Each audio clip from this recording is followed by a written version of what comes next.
Hello, welcome to How to Play Wild Twist Parcheesi Tock, game for 2 to 4 players. Now, if you remember the Parcheesi Tock game for 4-player video that we did, it's basically the same game. You'll need a Parcheesi board, the 4 pawns for each player, and a Uno deck, which is the Wild Twist playing cards by Uno. This, of course, is an Indian game, therefore it goes counterclockwise in turn order, as most Indian games do, as opposed to clockwise, which most games in the rest of the world go. So, movements will go from your left to your right. This is, of course, a team game, so teammates will be sitting across from each other. Therefore, the players on the player's left or right will be their opponents. So their opponents, they follow their opponents, and their opponents follow them in movement. The teams will be red and yellow, and blue and green will be the other team. Aces, the first team to get all 8 pawns into the home area will win the game. And for the purposes of simplicity, with the 60 deck Uno card, you will be able to deal 5 cards each deal, as opposed to having to remember the initial deal is 5 and subsequent deals are 4 cards, as in Parcheesi Tock. So it will always be 5 cards in this game, so there's something that's more of a benefit. So other than that, the game's pretty much the exact same. We'll have a card exchange where you're allowed to exchange 1 card in your hand with that of a teammate's. You're not allowed to talk about what cards you need or what cards your teammates need. You're not allowed to inquire. You're not allowed to communicate. It has to be intuitive. You're supposed to figure out what your teammate wants or needs, or based on your strategy, if somebody's getting all their pawns home first, or you're basically doing it at the same time. The safe spaces on the board are the same as always. The start spaces will be only safe for the player in the starting color. Everything else will be safe for everybody else. If you're in somebody else's start space and they move a pawn out, it will be captured. And then the start spaces are the ones with the color listed. Those are only safe for that color. Anybody else in there will get captured. Of course, that blue is a slightly darker blue, so it's confusing. So the kings are power cards. They allow you to move a pawn out of the home circle into the start space, and they also allow that pawn to move 13 spaces if played when the pawn is already out of it. Aces do the same thing, can move a pawn into the start space, and if it's already out of the start space and you play an ace, then you're allowed to move it 1 space or 11 spaces forward. So there's the 1 space movement. Now I'll show you the 11 spaces movement. Now, the jokers are unique in that they can take on the characteristics of any card, except for the 4, and if they move 10 spaces forward, they will have the same effect of the 10s.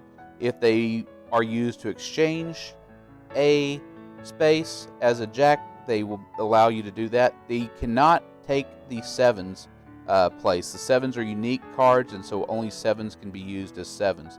10s allow you to move a pawn 10 spaces forward, and your opponent that follows you will have to discard a card without effect.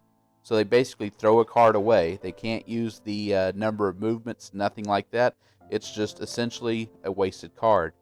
4s allow you to move a card 4 spaces backwards. There is no card, not even the Joker, that allows you to move a pawn 4 spaces forward. So 4s are unique to this game, so you can only move backwards with a 4.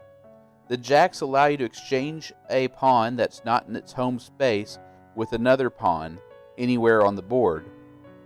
And you could do this with your teammates, you could do this with your opponents, you could do this with pawns that aren't even your own. So if you want to switch to opponents' pawns, you're allowed to do that. If you want to switch you and a teammate's pawn, you're allowed to do that. And if you want to switch an opponent's and a teammate's pawn, you're also allowed to do that. Power cards, the 5 allows you to move an opponent's or a teammate's pawn, but not your own 5 spaces.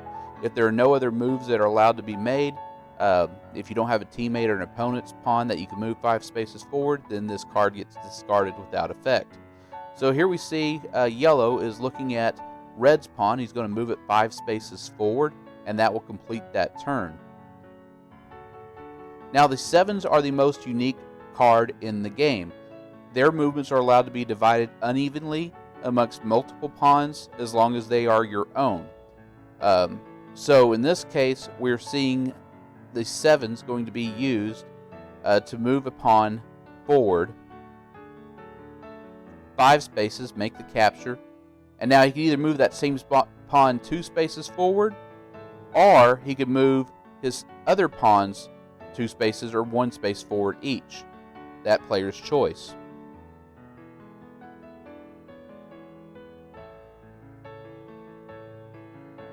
Now, the regular cards are going to move the exact number of spaces that they indicate.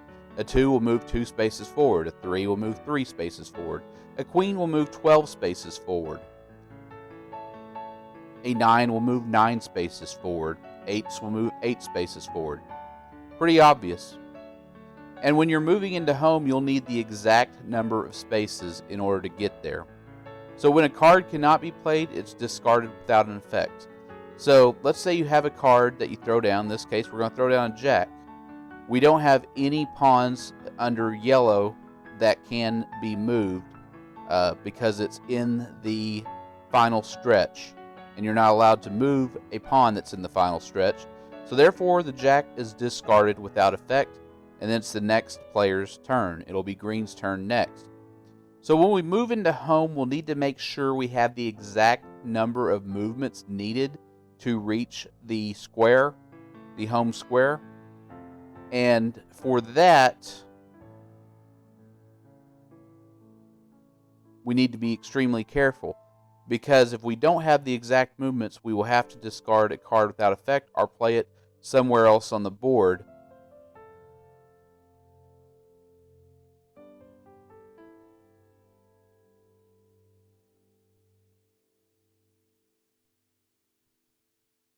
Now, once you have all of your pawns in home, any of your subsequent moves will be used to control a teammate's pawns. Here we see yellow now has all his pawns in home. Therefore, he will now control red's pawns on his moves.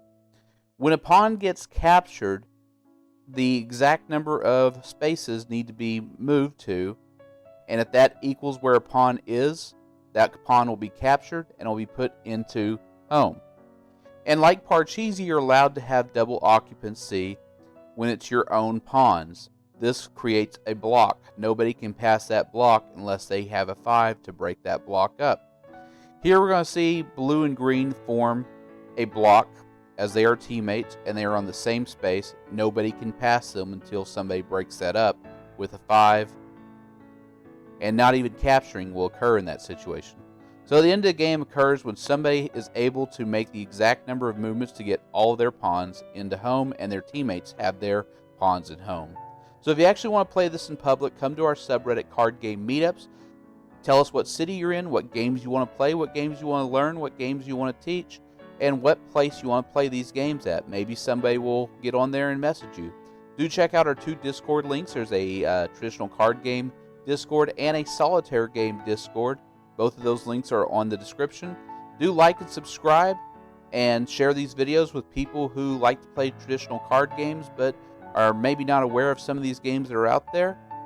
And I also want to thank today's musician, Mad Who, for their piano cover of Telephone Line.